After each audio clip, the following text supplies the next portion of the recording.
Hello, Tova here. In this video, I'm going to talk about a way that I've been playing around with of popping in some different types of cards from a different game into work with tarot and oracle cards for really expansive self-exploration and personal growth. I love using different types of cards and tools to support that type of self-exploration and exploring one's inner world. And for me, it's not really about fortune telling. This is really a process that supports self-discovery, really leaning into curiosity and really helping to help us see our patterns in new ways and from different perspectives.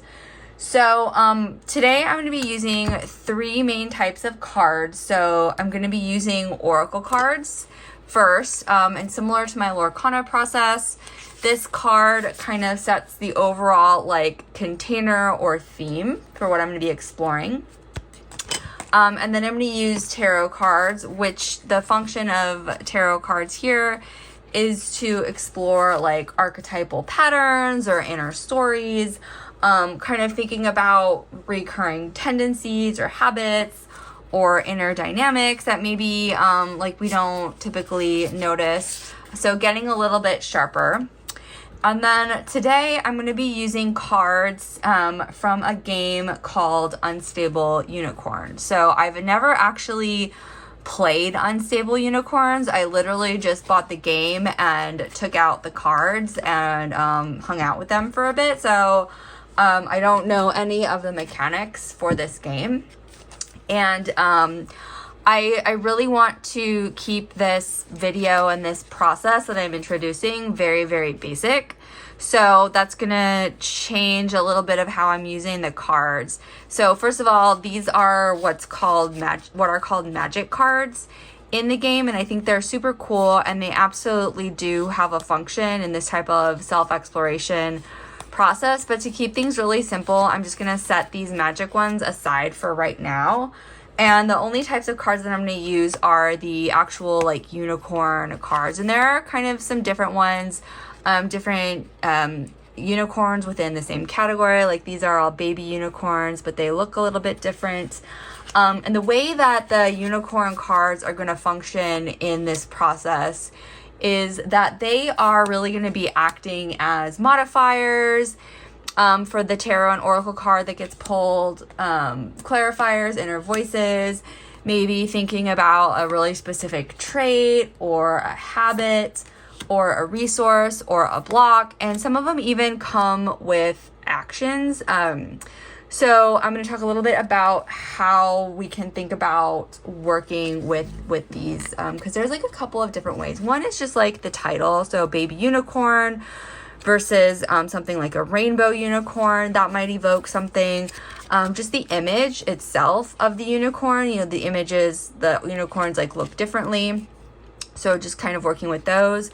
And then there's also the little action on the bottom. Some of them have some other things, this one just has a little quote or saying. And the idea, kind of coming back to my card play process, is everything is intended to support our greatest good. So depending on what the languaging is, really interpreting cards in a very supportive way to support our own personal growth. And so for me, I would really soften some of the languaging on the cards or just not even use it at all. So thinking about how the actions on the cards, viewing them in a way that is safe and supportive. So instead of sometimes the cards say sacrifice and destroy. No. Let's kind of reframe that and soften that a bit. So thinking about more in the sense of release or setting aside particularly old patterns or habits that don't serve me. That's how I'm thinking about it. Or to transforming Yeah, like this is like pretty intense, right? Like when this card enters, you may sacrifice this card, then destroy a unicorn card. No, no, no, no, no. This is more about like maybe transforming something, right? Or observing something, or releasing something, or setting something aside, or even thinking about preserving or like nurturing a part of ourselves that really needs care and curiosity. Like even it can almost be like the opposite, right? Like if there's a shark with a, you know, this kind of like intense card, it's kind of like, how can we react and respond with like care and compassion and gentleness? Maybe if there's like a part of us that, you know, like, because I work with overeating, you know, if there's a part of us that's like always giving into cravings and urges, you know, how can we actually kind of flip that and like be really gentle with it, right? So kind of thinking, again, always coming back to that main overarching theme of every card is there to support you. It's never like negative. It's never like bad news. And with all of that said, if it's a little too challenging, then I would say don't use the text and just kind of go off the archetypal energy of the imagery in the unicorn itself. I think is probably more useful anyway. So again, you know, thinking about what the cards offer, particularly if you're going to be using the text, it's really intended in this process. The way that I'm using it is more in a way that's playful and concrete, and kind of like thinking about it in terms of my own inner voice and symbolic prompts, which like if we just use like tarot or oracle alone, they don't really often do that. They're a little bit more complex in terms of what each card actually is, in terms of like the imagery and all that. So yeah, so I'm not going to be using the magic cards right now. Like I was saying, I'm going to probably integrate them into other videos, but they're a little bit more complex and they complicate things, particularly if we're trying to juggle interpreting them in a way that is like really personally meaningful and relevant, and also like really supportive. So the unicorn cards, like I was saying, are just a little bit more simpler and concrete. And it's just a really playful, again, it's just really meant to be a playful way to interact with, the way that I'm thinking about it, to interact with my own inner voice before I'm starting to layer in more complexity. Okay?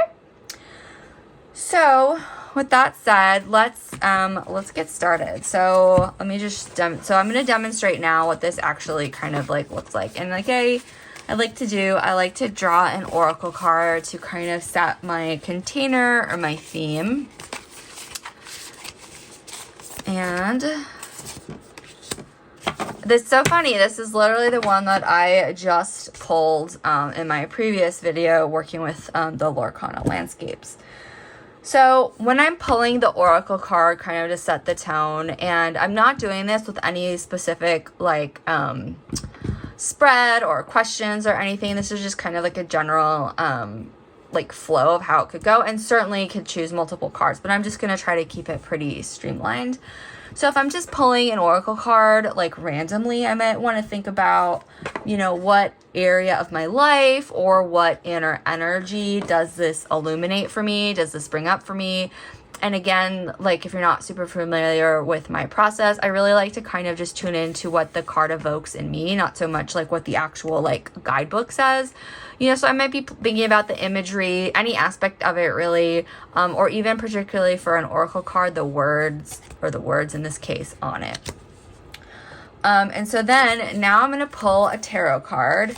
And the purpose of the tarot card is to explore like a specific pattern or story even within the container of the oracle, like related to this guiding theme. So when I'm when I'm working with my tarot card and exploring it, I'm thinking of like what behavior or tendency or inner voice is this card reflecting to me. And again, just like with the oracle, I'm not necessarily like running to the guidebook for this.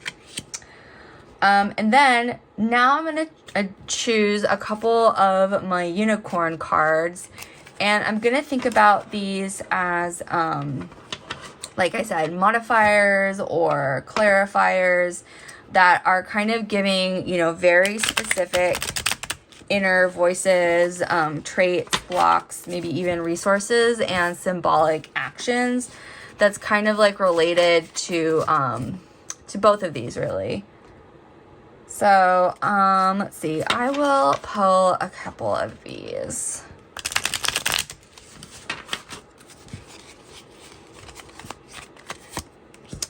Oh, wow. She is. Yeah. Talk about a harsh card. Okay. And then... oh, okay. Alluring narwhal.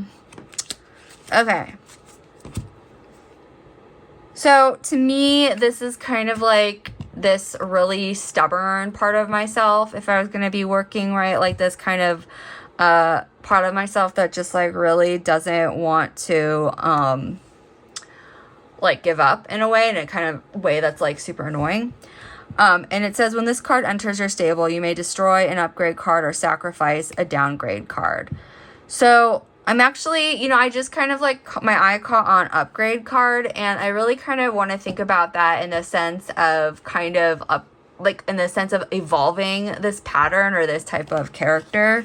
And then this one says that I could steal an upgrade card. So, you know, even kind of thinking about how these different parts of myself might like interact, like they're also like just really visually very different. This guy's like really intense and like seems to have a lot of like negative, harsh energy, and this guy is like super chill, super like low key. And so kind of thinking about how if these were like inner characters, and, you know, the idea of like sweet treat. I mean, again, like I said, I work with a lot of emotional eating. So this is just really kind of starting to make me think a lot in terms of like cravings and like exploring cravings in a way. So you can almost kind of start to make it like this inner or this like mini scene, right? And so the tarot card is kind of like this main archetype or inner story. And it's kind of like if we're thinking about this idea of overeating, emotional eating, and it's this idea of kind of like, I mean, this could be a lot of different things, but, you know, kind of like gathering all our tools, all our resources, like everything that we have to kind of like, you know, quote unquote, fight the craving, right? And kind of thinking about that dynamic of these inner parts of ourselves is like the part that kind of just like wants to almost like metaphorically like just destroy all like the good healthy habits and healthy like soothing and coping skills and all of that, and just kind of like eat the food, versus this one that's kind of like, you know, more chill and wants to like practice some like deep breathing, some relaxation techniques, and kind of, I don't want to say battle, but that like discord or that kind of like disconnect between them, or I guess the tension between these two like inner parts of self, like in this moment of kind of like, again, having all the resources but not necessarily right engaging with them quite yet.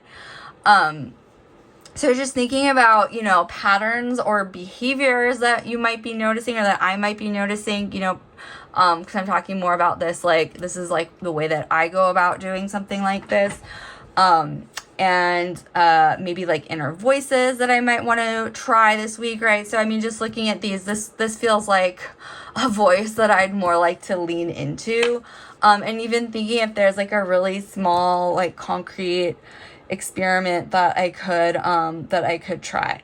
So anyway, that's my process. Super brief. It's just kind of a way for the oracle and the tarot cards to kind of create a little bit more structure, while the unicorn cards add some specificity and these like playful inner voices and really these like gentle symbolic actions that the tarot and the oracle don't necessarily provide. They're a little bit like bigger in terms of what they're holding. And skipping the magic cards for now, but probably we'll come back to them in another video. So anyway, I hope you found this interesting, or at least kind of gave you some ideas on using other types of cards and deck systems along with tarot and oracles to support self-exploration and personal growth. It can be super difficult to figure out how to do this stuff like on your own, particularly when we're trying to figure out how we can interpret certain things in a way that's really supportive.